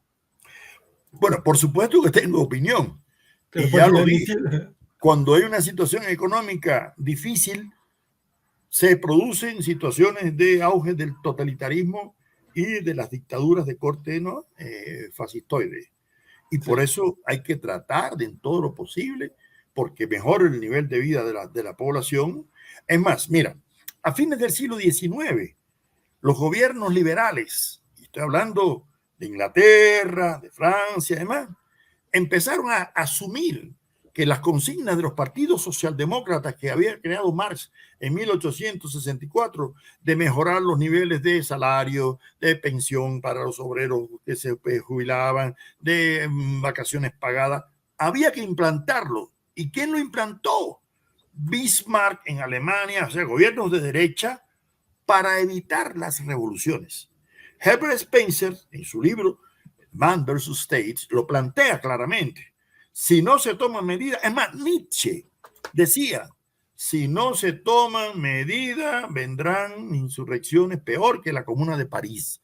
Estamos hablando del siglo XIX. Bueno, pues en la actualidad igual.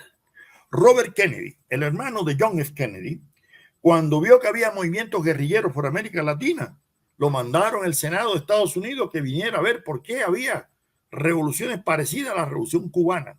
Y cuando llegó al Senado en Estados Unidos dijo, no es los comunistas los que producen las guerrillas en América Latina, son las condiciones de miseria que dan lugar a las explosiones y el apoyo a los movimientos guerrilleros. Y por eso surge la Alianza para el Progreso. ¿Para qué?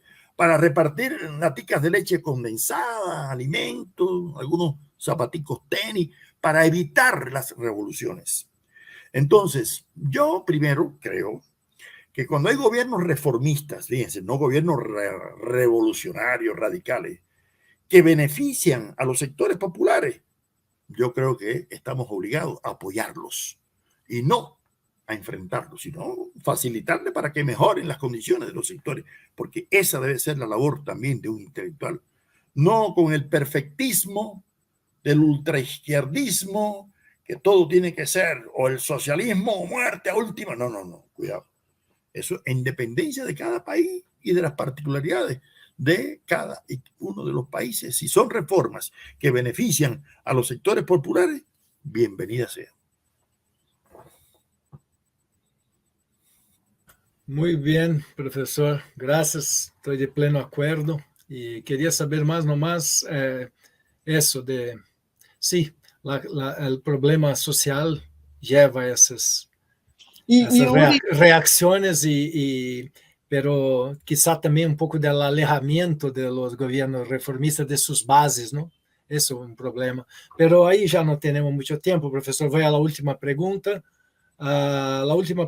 Entonces, profesor, ¿estás de acuerdo con la tesis de pensadores que afirman que el marxismo, nuestro tiempo, la filosofía de la praxis es la filosofía de nuestro tiempo, la superación concreta de una arcaica filosofía moderna, evolucionista, positivista, unidimensional, ¿no? Adoradora de la idea restringida de progreso técnico, ¿no? Y también de su variante relativista de la posmodernidad, que sería una forma renovada de ese pensamiento pasado. El marxismo, o sea, la concepción materialista de la historia es la filosofía de nuestro tiempo. Y por fin, ¿el marxismo es un humanismo? Mira, muy breve. Jean-Paul Sartre, que no era un marxista, un filósofo existencialista, pero decía, el marxismo solamente se superará o desaparecerá cuando desaparezcan las condiciones que lo crearon. Claro, entendiendo lo que se puede entender por marxismo. Ahora, yo sí creo que la aspiración del socialismo de orientación marxista es o ha pretendido ser una forma de humanismo, y de humanismo práctico, no de humanismo abstracto. Otra cosa es que ensayos socialistas en un país u otra lo hayan alcanzado o no. Pero yo sí creo que la concepción dialéctico-materialista del mundo es una de las filosofías que nos sirve para, no solamente para interpretar el mundo, sino también para intentar transformarlo. Ahora, yo no creo que todas las verdades están incluidas solamente en la filosofía de Marx o de Engels o de Lenin, porque eso es principio autoritatis y eso es escolástica. Hay que aprender también de otras concepciones filosóficas y teóricas para enriquecer una concepción cada vez más integral y más humanista de nuestro mundo.